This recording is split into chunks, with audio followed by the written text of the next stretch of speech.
আসসালামু আলাইকুম সবাইকে। আশা করছি সবাই খুবই ভালো আছেন, যে যেখানেই আছেন। আজকে 5ই সেপ্টেম্বর।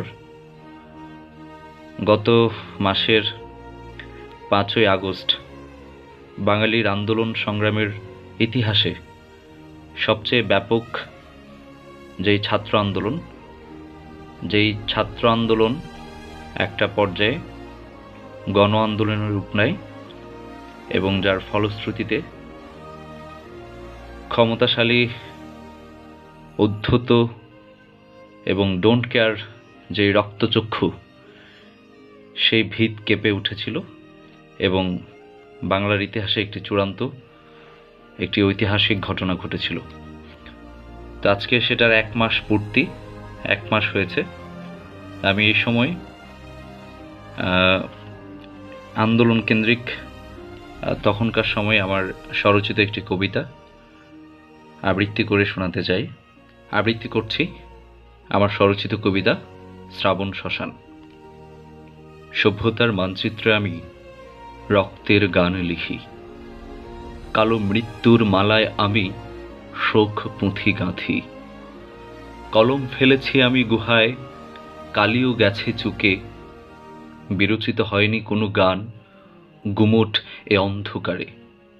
চারপাশে বিষাক্ত শ্বাস, দেয়ালে দেয়ালে বেদনা, আকাশের রংটাও ফিকে, মেঘে মেঘে দেখি কান্না। শহরের ভোর যন্ত্রণায় যন্ত্র, পাখিদের নেই ডানা, আকাশে উড়ে হেলিকপ্টার, মরছে পাখি ছানা।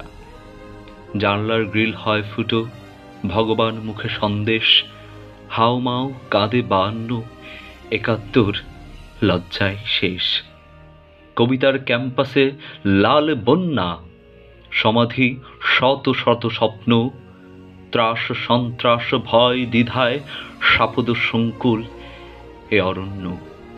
খাল নদী হ্রদ সরোবরে লাল রং চিকচিক করে যেন। অগত্যা ঢক ঢক গেলছি আমি, অসময় দুঃখ কেন? বিবেকের বুকে লেখা ছাই মৃত আত্মার গন্ধ, বিপ্লব দ্রোহের এ 24 জুলাইয়ের বুকে গাঢ় রক্ত। চেপে ধরে যন্ত্র উৎকর্ষ, কবিতার অমোঘ টুটি, খেই হারিয়ে উন্মত্ত খুন হয়ে যাবে ভগবান ছুটি। বন্দিশালায় মম গলছে ক্রোধ, যাচ্ছে কৃষ্ণচূড়া, ফের হবে নতুন কোনো গান, মন্ত্রে তন্ত্রে ধ্বনিত হবে কবিতা।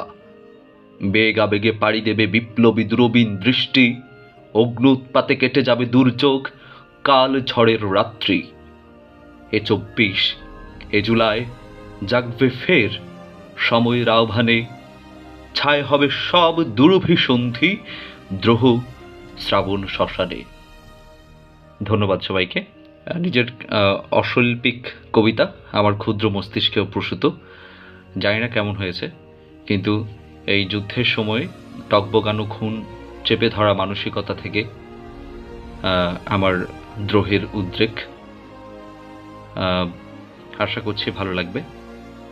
আজকের এই দিনে আমাদের 24-এর নির্মম জুলাইয়ে শহীদ সকল ছাত্র, এই জুলাইয়ের 24-এ নিহত সকল শহীদদের প্রতি বিনম্র শ্রদ্ধা এবং হৃদয়ের গভীর থেকে প্রগাঢ় ভালোবাসা নিবেদন করছি। আমাদের এই স্বপ্নের সোনার দেশ একটি সুন্দর, সুস্থ, একটি আলোকিত বাংলাদেশ হোক, এই প্রত্যাশা আমাদের। ইনশাল্লাহ সকল প্রতিকূলতা ডিঙিয়ে সকল সমস্যা দূরীভূত হবে। একদিন এই স্বপ্নের সোনার বাংলাদেশ স্বমহিমায় উজ্জ্বল হয়ে পৃথিবীর মানচিত্রে একটি সুস্থ, ক্ষুধামুক্ত, দারিদ্রতামুক্ত, একটি স্বাধীন, সার্বভৌম, একটি উজ্জ্বল নক্ষত্রের মতো পৃথিবীর আকাশে এই বাংলাদেশের মানচিত্র স্বমহিমায় চিরভাস্বর হয়ে উঠবে। সেই কামনায়, প্রত্যাশায় সকলকে ধন্যবাদ। আসসালামু আলাইকুম।